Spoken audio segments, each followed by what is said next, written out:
마리아 발도로타의 하느님이시오 사람이신 그리스도의 시 제30장 에루살렘에서 드가리아의 집까지. 여기는 에루살렘이다. 이제는 그 거리와 성문들을 보고 잘 알아볼 수 있다. 두 부부는 우선 성전 쪽으로 향한다. 나는 성전에 예수님을 봉헌하던 날 요셉이 나귀를 맡겼던 마구간을 알아본다. 오늘도 그는 두 나귀를 손질한 다음 그곳에 맡기고 마리아와 함께 주께 예배하러 간다.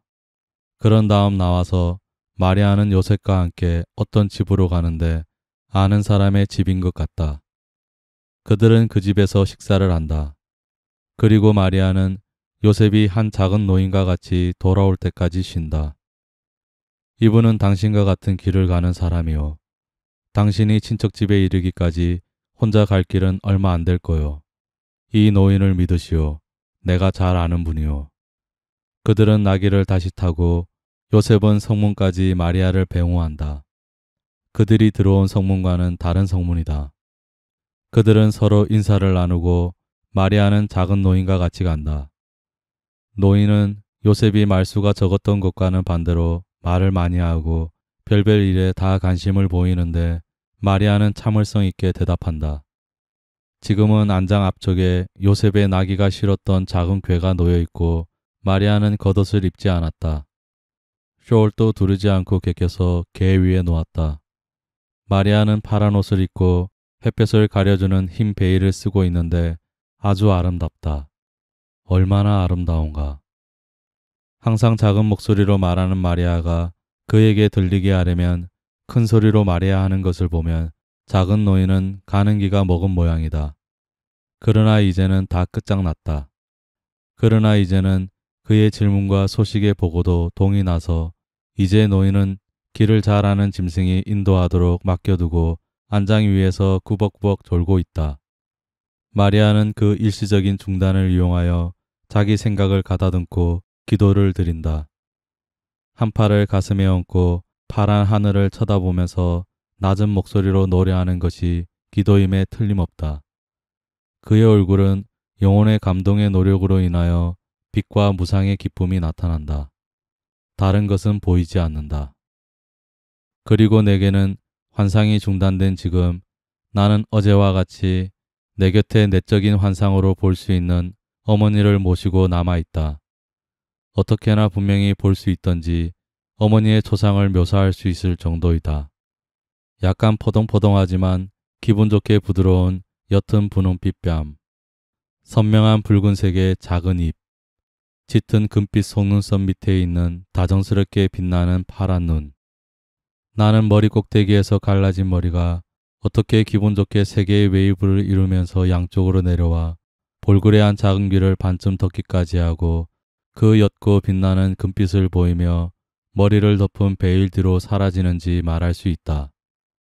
과연 나는 성모님이 천국에나 있을 것 같은 비단으로 지은 옷을 입으시고 겉옷을 머리에까지 쓰고 계신 것을 보는데 그 겉옷은 베일처럼 가볍기는 하지만 그래도 옷과 같은 감으로 만든 탁탁한 것이었다.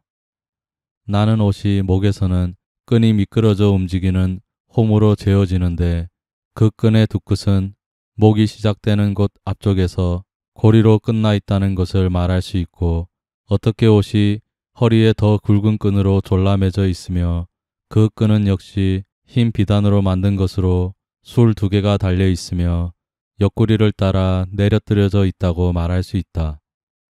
나는 목과 허리에 졸라매진 옷의 가슴 부위에는 부드럽게 둥글게 한 주름 7개가 있는데 이것이 그분의 지극히 정숙한 옷의 유일한 장식이라는 말까지도 할 수 있다. 나는 성모 마리아의 모습에서 풍겨지는 순결의 인상을 말할 수 있고 그분을 천사와 같은 여인을 만드는 그분의 지극히 품이 있고 대단히 균형 잡힌 형태에서 풍겨지는 순결의 인상을 말할 수 있다. 그리고 성모님을 쳐다보면 볼수록 어느 정도까지 사람들이 그분을 괴롭혔는지를 생각하며 고통을 느끼고 어떻게 사람들이 그분의 육체적인 모습으로도 그렇게도 다정스럽고 친절하고 품이 있는 그분을 동정하지 않을 수가 있었을까 하고 의아하게 생각한다. 나는 그분을 쳐다보며 그분을 향하여 지르는 골고타의 아우성, 그분이 사형 선고를 받은 사람의 어머니이기 때문에 그분을 향하여 내뱉는 모든 조롱과 야유, 모든 저주를 듣는다. 나는 지금은 성모님의 아름답고 불안이 없는 모습을 본다. 그러나 그분의 지금 모습도 예수님의 임종의 고통 때와 예수님이 돌아가신 후 예루살렘의 집에서 나타내던 슬픔의 시간에 가지셨던 비참한 얼굴의 기억을 지울 수가 없다. 그래서 나는 성모 마리아를 쓰다듬어 드리고 그렇게도 품위 있게 볼그레한 뺨에 입맞추어 드리며 성모님과 내 안에 있는 그 눈물의 기억을 내 입맞춤으로써 없애버릴 수 있었으면 좋겠다. 나는 성모 마리아를 아주 가까이에 모시는 것이 내게 얼마나 큰 평화를 주는지 믿을 수가 없다. 나는 성모님을 보면서 죽는 것이 살아있을 때의 가장 즐거운 시간만큼이나 그보다도 더 즐거우리라고 생각한다. 나 혼자만이 이렇게 그분을 온전히 보지 못한 요 근래에 나는 엄마가 없는 것처럼 그분이 안 계신 것이 괴로웠다. 이제는 지난 12월과 1월 초에 나를 떠나지 않은 이루 말할 수 없는 기쁨을 느낀다. 그래서 나는 행복하다. 순환의 가슴 찢기는 비통을 보는 것이 내 지복을 흐리게 하는 고통의 베일임에도 불구하고 행복하다. 순환 동안에 예수님이 고통당하시는 것을 본 2월 11일 저녁부터 내가 무엇을 느끼고 무엇을 당하였는지를 말하고 이해시키기는 어려운 일이다. 그것을 보고서 나는 근본적으로 변하였다. 내가 지금 죽든지 100년 후에 죽든지 그 환상은 그 강함과 그 영향을 그대로 보존할 것이다. 그전에는 그리스도의 고통을 생각하였었다. 그런데 지금은 내가 그 고통들을 살고 있다. 말 한마디만 들어도 상본을 한번 홀깃 보기만 해도 그날 저녁 내가 당한 고통을 다시 당할 수 있고 그 소름 끼치는 고문을 느낄 수 있으며 그분의 비탄에 잠긴 고통의 고뇌를 겪을 수 있기 때문이며 그분을 상기시키는 것이 아무것도 없다 하더라도 그분의 추억이 내 마음을 죄기 때문이다. 성모 마리아가 말씀을 시작하신다. 그래서 나는 입을 다문다. 제31장 절대로 기도의 보호를 버리지 말아라. 성모 마리아가 이렇게 말씀하신다. 가엾은 내 딸아, 뇌가 매우 피로해 있기 때문에 길게 말하지 않겠다. 다만 항상 기도를 제일 중요시하던 요셉과 나의 끊임없는 습관에 너와 독자들의 주의를 끌 뿐이다. 무미건조함, 서두름, 근심, 일 따위도 기도를 방해하지 못하는 것들이었고 오히려 기도를 도왔다. 기도는 항상 우리 일의 여왕이었고 우리의 위안이요 우리의 빛이요 우리의 바람이었다. 슬플 때에는 기도가 위안이었지만 행복한 시간에도 기도가 노래가 되곤 하였다. 그러나 기도는 우리 영혼의 충실한 벗이었다. 기도는 우리를 땅에서 귀양살이하는 곳에서 떼어 놓아주고 우리를 천국의 높은 곳, 고향 쪽으로 향하게 하는 것이었다. 내 안에 하느님을 모시고 있어서 더없이 거룩하신 분께 예배하기 위하여는 내 가슴을 보기만 하면 되던 나뿐 아니라 요셉도 기도할 때에는 하느님께 결합하여 있음을 느꼈다. 그것은 우리의 기도가 하느님을 흠송하고 그런 다음 그분의 포옹을 받음으로써 하느님 안에서 녹아버리는 우리 존재 전체의 참다운 예배이기 때문이었다. 그리고 보아라. 영원하신 분을 뵈고 있던 나도 성전에 경건하게 자주 가는 것이 면제된다고 생각하지 않았었다. 아무리 높은 성덕도 하느님 앞에서 자기가 아무것도 아니라는 것을 느끼고 그 아무것도 아닌 것을 낮추는 것을 면제하여 주지는 못한다. 하느님께서 당신 영광에 대한 끊임없는 환희의 노래로 그것을 우리에게 허락하시기 때문이다. 너희들이 약하고 보잘것없고 결점투성이가 아니냐. 주님의 거룩하심의 구원을 빌어라. 거룩하시다, 거룩하시다, 거룩하시다. 하고 너희들의 불행을 구원해 주십사고 복되신 그 거룩하신 분을 불러라. 하느님께서 오셔서 당신의 거룩하심을 너희에게 옮아가게 하실 것이다. 너희가 거룩하고 하느님께서 보시기에 공로가 많으냐? 역시 주님의 거룩하심에 구원을 빌어라. 그 무한한 거룩하심이 너희의 거룩함을 점점 더 자라게 하실 것이다. 인간의 약함보다 우월한 천사들도 그들의 거룩하시다를 노래하기를 잠시도 그치지 않는데 우리 하느님의 거룩하심에 기원할 때마다 그들의 초자연적인 아름다움이 더해진다. 천사들을 본받아라. 절대로 기도의 보호를 버리지 말아라. 기도에 와서 부딪히면 사탄의 무기와 세상의 악의와 육체의 욕망과 정신의 오만이 무디어진다. 하늘을 열어 거기에서 은총과 축복이 비오듯 쏟아져 내려오게 하는 그 무기들을 절대로 버리지 말아라. 세상은 하느님의 벌을 끌어들이는 잘못을 깨끗이 씻기 위하여 기도의 목욕이 필요하다. 그런데 기도를 하는 사람들이 많지 않으므로 그 사람들은 다른 사람들의 태만을 보충하기 위하여 많이 기도해야 한다. 그들은 산 기도를 증가시켜 은총을 얻는 데 필요한 분량이 부족한 것을 채워야 한다. 그들의 기도가 사랑과 희생에서 우러나올 때 살아있는 기도가 될 것이다. 내 딸아, 그리고 너는 고통을 당해야 한다. 내 고통과 내 예수의 고통과 결합한 고통은 훌륭한 것이고 하느님 뜻에 맞으며 공로가 되기 때문이다. 내 동정하는 사랑이 내게는 대단히 소중하다. 그러나 내게 입맞춤을 주려느냐? 내 아들의 상처에 입맞춰 주어라. 그 상처에 내 사랑의 향유를 발라라. 나는 내 정신으로 채찍과 가시의 아픔, 목과 십자가의 고통을 느낀다. 그러나 내 예수에게 주는 모든 애무도 느낀다. 그것은 그만큼의 입맞춤을 내게 하는 것과 같다. 그리고 오너라. 나는 하늘의 모우이다. 그러나 언제나 어머니이다. 나는 행복하다. 제32장 드가리아의 집에 도착. 이곳은 산이 많은 고장이다. 높은 산들이 아니고 야산에 지나지 않는다. 그 산들은 벌써 우리네 도스카나와 엄브리아 지방의 아페닌 산맥의 산들에서와 같이 진짜 산 같은 꼭대기와 계곡들이 있다. 초목이 빽빽하고 훌륭하다. 신선한 물이 풍부하여 목장의 풀들을 푸르게 보존하고 집들 둘레로 있는 포도나무들과 더불어 사과나무와 무화과나무가 가득 차 있는 과수원들을 풍요롭게 만든다.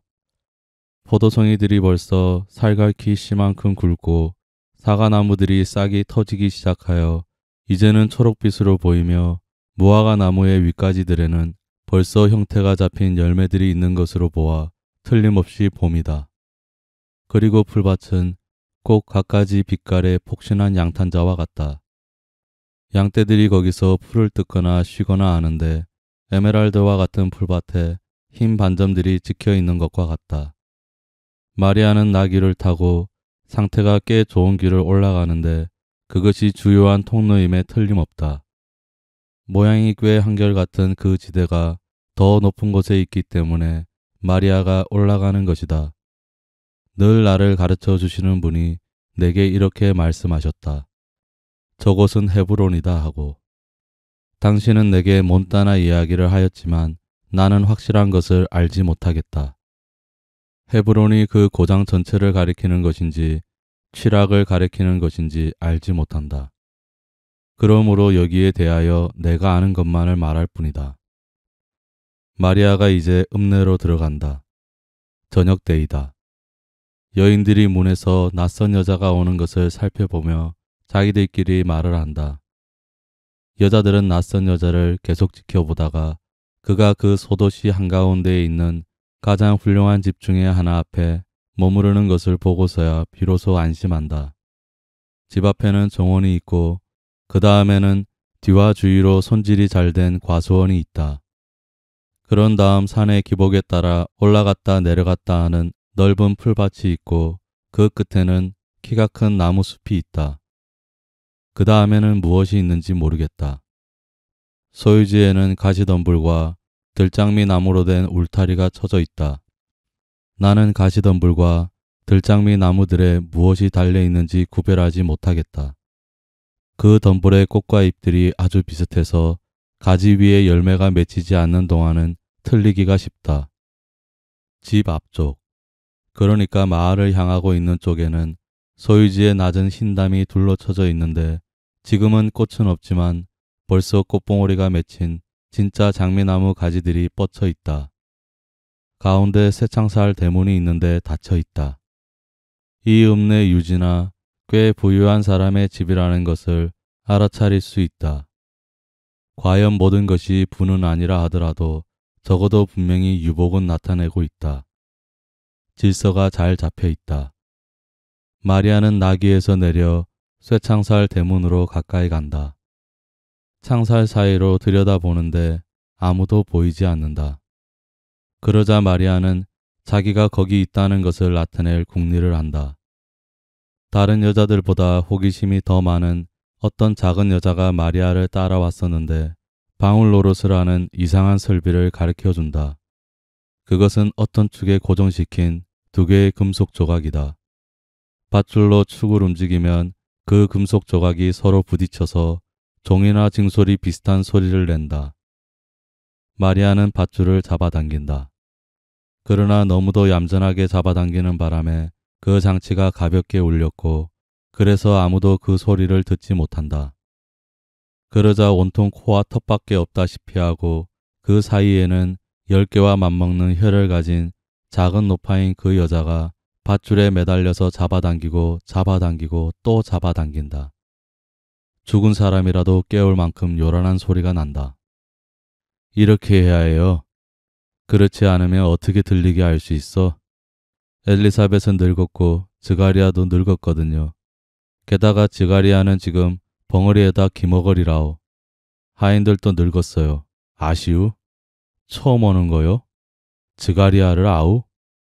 당신은... 다리를 저는 작은 노인이 나타나서 이 숱한 안내와 질문에서 구해준다. 손에는 호미를 들고 허리에는 작은 낫을 차고 있는 것으로 보아 정원사이거나 농부인 모양이다. 그가 대문을 여니 마리아는 작은 노파에게 고맙다는 인사를 하면서 그러나 아이고 노파에게 대답은 하지 않은 채 들어간다. 호기심 많은 노파는 몹시 기대가 어긋났다. 안에 들어가자마자 마리아는 이렇게 말한다. 나는 나자렛의 요아킨과 안나의 딸 마리아입니다. 당신의 주인들의 사촌이지요. 작은 노인은 몸을 굽혀 인사를 하고 살아, 살아 하고 소리를 지르기 시작한다. 노인은 쇠창살 대문을 다시 열고 마리아가 귀찮게 구는 작은 노파를 따돌리느라고 빨리빨리 안으로 들어왔고 정원사도 마리아와 마찬가지로 빨리 쇠창살 대문을 닫았었기 때문에 밖에 남아있는 나귀를 들어오게 한다. 그리고 나무를 끌고 들어오면서 말한다. 아, 이 댁에는 큰 행복과 큰 근심이 찾아왔습니다. 하늘은 아기를 낳지 못하던 마님께 아들을 주셨습니다. 지극히 높으신 분께 찬미를 드려야 할 일이지요. 그러나 드가리아님은 7달 전에 예루살렘에서 벙어리가 되어 돌아오셨어요. 그분은 손짓으로나 글을 써서 의사를 전달합니다. 그 소식은 아마 들으셨지요? 마님은 이 기쁨과 이 마음의 고통을 당하면서 아씨를 몹시 갈망하셨습니다. 사라와 함께 아씨 이야기를 자주 하시면서 이렇게 말씀하셨습니다. 내 귀여운 마리아가 아직 나하고 같이 있었으면, 마리아가 아직 성전에 있었으면 드가리아더러 마리아를 데려다 달라고 청했을 거야. 그렇지만 이제는 주님이 마리아를 나자렛의 요셉의 아내가 되기를 원하셨어. 마리아만이 이 마음 고통 가운데에서 내게 위안을 줄 수 있고 나를 도와 하느님께 기도를 드리게 할 수 있었을 거야. 마리아는 정말 착해서 성전에서도 모든 사람이 마리아가 떠난 것을 슬퍼하고 있거든. 지난번 축일에 내게 아들을 주신 데 대해서 하느님께 감사를 드리기 위해 드가리아와 같이 마지막으로 예루살렘에 갔을 때 마리아의 선생님들이 성전은 마리아의 목소리가 이 벽을 울리지 않게 된 다음부터 영광의 케루빈 천사들을 잃은 것 같아요 하고 말하는 것을 들었어 하고 말입니다. 사라, 사라. 제 아내는 가는 기가 먹었지요. 그렇지만 이리 오세요. 제가 안내해 드릴 테니 오세요. 사라 대신에 집 한편 옆구리에 있는 층계 꼭대기에 반백이 넘는 머리에 주름이 많은 꽤 나이 많은 여인이 나타난다. 그 여인의 속눈썹과 눈썹이 아직 검은 것으로 보아 머리가 아주 검었을 것이며 또 아주 짙은 갈색 머리였을 것임은 그의 얼굴 빛깔로 분명히 알 수 있다. 그의 분명한 늙음과 이상한 대조를 이루며 그의 임신은 헐렁한 옷을 입었는데도 잘 나타난다. 여인은 손짓을 하면서 내려다본다. 엘리사벳은 마리아를 알아보았다. 엘리사벳은 놀라고도 기쁜 오! 소리를 지르며 팔을 하늘로 들어올리면서 할 수 있는 대로 걸음을 재촉하여 마리아에게 마주온다. 항상 거동이 조심성 있는 마리아도 사슴새끼와 같이 쟁걸음으로 뛰기 시작하여 엘리사벳과 동시에 층계 밑에 이른다. 마리아는 그를 보고 기뻐서 우는 사촌 언니를 짜릿한 환희를 가지고 가슴에 안는다. 두 여자는 잠시 얼싸안은 채로 있다가 엘리사벳이 고통과 기쁨이 섞여 있는 아 하는 소리를 내며 포옹해서 풀려난다. 그리고 자기의 부른 배에 손을 갖다 댄다. 엘리사벳은 번갈아 창백해졌다 붉어졌다 하면서 얼굴을 숙인다. 엘리사벳이 몸이 불편한 듯이 다리가 후들거리므로 마리아와 하인이 붙잡아 주려고 손을 내민다. 그러나 엘리사벳은 잠시 마음속으로 정신을 가다듬은 것 같이 있다가 얼굴을 드는데 그 얼굴이 어떻게나 빛나는지 젊어진 것 같다. 엘리사벳은 마치 천사를 보는 듯이 미소를 지으며 존경하는 태도로 마리아를 쳐다보다가 몸을 깊이 굽혀 인사를 하며 말한다. 모든 여자들 가운데 가장 복되십니다. 태중의 아드님 또한 복되십니다. 엘리사벳은 이렇게 말한다. 두 구절을 완전히 떼어서 주님의 어머님이 당신의 종인 나를 찾아주시다니 어찌된 일입니까? 문안의 말씀이 내 귀를 울렸을 때 내 태중의 아기도 기뻐하며 뛰놀았습니다. 그리고 내가 당신을 껴안았을 때 주님의 성령께서 내 마음 저 깊은 속에서 지극히 높은 진리를 말씀해 주셨습니다. 사람의 정신에는 될 수 없을 것 같이 생각되는 것까지도 하느님께서는 하실 수 있다는 것을 믿으셨으니 정녕 복되십니다. 당신의 믿음 덕택으로 당신은 이때를 위하여 주님과 선지자들의 예언이 당신께 예언하신 것을 이룩하게 하실 것이니 복되십니다. 야곱의 후손들을 위하여 태중에 가지신 구원 때문에 복되십니다. 내 아들에게 거룩하심을 가져다 주셨으니 복되십니다. 내 아들이 내 태중에서 느끼는 기쁨 때문에 어린 염소 새끼처럼 뛰노는 것이 느껴집니다. 그것은 내 아들이 죄의 짐에서 풀려나고 선구자가 되라고 부름을 받고 당신 안에서 자라고 계시는 거룩하신 분에 의하여 구속 전에 거룩하게 되었다는 것을 느끼기 때문입니다. 마리아는 웃고 있는 눈에서 미소를 머금은 입으로 진주같이 내려오는 눈물 두 방울을 떨어뜨리며 이 다음에 당신의 예수님이 그렇게도 많이 하실 것과 같은 자세로 얼굴을 하늘로 향하고 팔도 쳐들면서 외친다. 내 영혼이 주님을 찬양하며 그리고 우리에게 전하여진 것과 같이 노래를 계속한다. 마지막에 가서 당신의 종 이스라엘을 도우셨습니다 하는 절에서는 손을 가슴에 십자로 포개 얹고 꿇어서 땅에까지 엎드려 하느님을 경배한다. 하인은 엘리사벳이 몸의 불편을 느끼지 않게 되고 자기 생각을 마리아에게 이야기하는 것을 보고는 공손히 자리를 떴었다. 그는 과수원에서 머리와 수염이 흰 위엄 있는 노인과 같이 돌아오는데 노인은 멀리서 크게 몸짓을 하며 목구멍에서 나는 소리로 마리아에게 인사를 한다. 드가리아가 와요 하고 엘리사벳이 기도에 몰두하고 있는 동정녀의 어깨에 손을 대면서 말한다. 내 남편은 말을 못해요. 그가 믿지 않은 것을 하느님께서 벌하신 거지요. 그 이야기는 나중에 하겠어요. 그렇지만 지금은 은총이 가득한 마리아가 왔으니 나는 하느님의 용서를 바라고 있어요. 마리아는 일어나서 드가리아에게 마주가서 땅에까지 머리를 숙여 절을 한다. 마리아는 드가리아의 몸을 덮고 땅에까지 내려오는 흰옷 끝에 입을 맞춘다. 그 옷은 매우 넓고 술을 넣은 넓은 장식줄로 허리에 메어져 있다. 드가리아는 몸짓으로 환영의 뜻을 표하고 함께 엘리사벳에 있는 데로 간다. 그들은 모두 정리가 아주 잘 되어 있는 넓은 방으로 들어간다.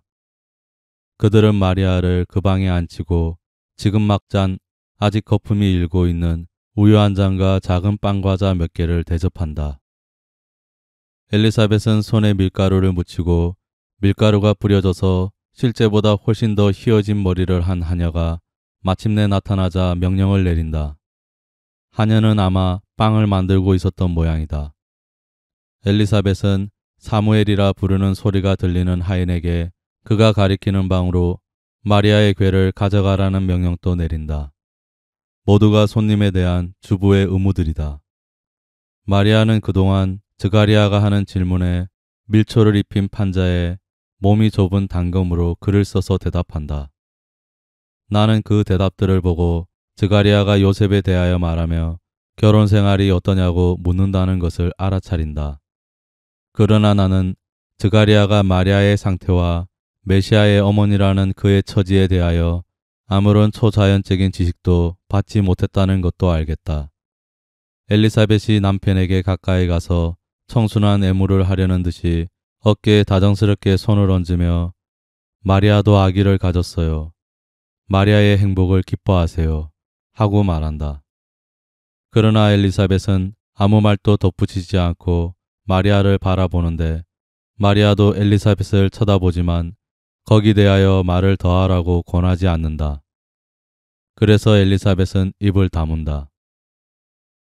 즐거운 매우 기분 좋은 환상이었습니다. 이 환상으로 유다의 자처를 보고 느꼈던 전율이 없어졌습니다. 어젯밤 잠이 들기 전에 나는 향유 바르는 돌 위에 움직이지 않는 구속자의 시체 위에 몸을 굽힌 마리아의 눈물을 보았습니다. 마리아는 시체 오른쪽에 무덤으로 쓰는 굴 입구 쪽으로 등을 돌리고 계셨습니다. 횃불빛이 그분의 얼굴을 비추어 고통에 휩쓸리고 눈물로 범벅이 된 그분의 얼굴을 내게 보여주었습니다. 마리아는 예수님의 손을 잡고 쓰다듬고 뺨에 대고 따뜻하게 해주며 입을 맞추고 손가락들을 하나씩 펴고 이제는 생명이 없는 그 손가락에 입 맞추시곤 했습니다. 그런 다음 얼굴을 쓰다듬으시고 몸을 숙여 벌어진 입과 반쯤 감긴 눈과 상처 입은 이마에 입 맞추셨습니다. 횃불의 불그레한 빛이 고문받은 그 온 육체의 상처를 한층 더 생생하게 보이게 하고 그 육체가 당한 고문의 잔인성과 그분의 죽음의 현실성을 더 뚜렷이 나타나게 합니다. 내 정신이 맑은 동안은 이렇게 계속 주시하고 있었습니다. 그러다가 졸음에서 깨어나 기도를 하고 정말로 자려는 자세로 들어갔었습니다. 그때 이 위에 적은 환상이 시작된 것입니다. 그러나 어머니는 내게 이렇게 말씀하셨습니다. 움직이지 말고 보기만 하여라. 쓰는 것은 내일 하여라. 자는 동안의 모든 것을 꿈에서 다시 보았습니다. 8시 반에 잠이 깨서 어제 본 것과 꿈에 본 것을 모두 다시 보았습니다. 나는 보면서 글을 썼습니다. 그런 다음 신부님이 오셨습니다. 그래서 이 뒤에 쓰는 것을 써야 하는지 여쭈어 보았습니다. 이것들은 드가리아의 집에 마리아가 머물 때에 대한 따로따로 떨어진 작은 그림들입니다. 1944년 4월 2일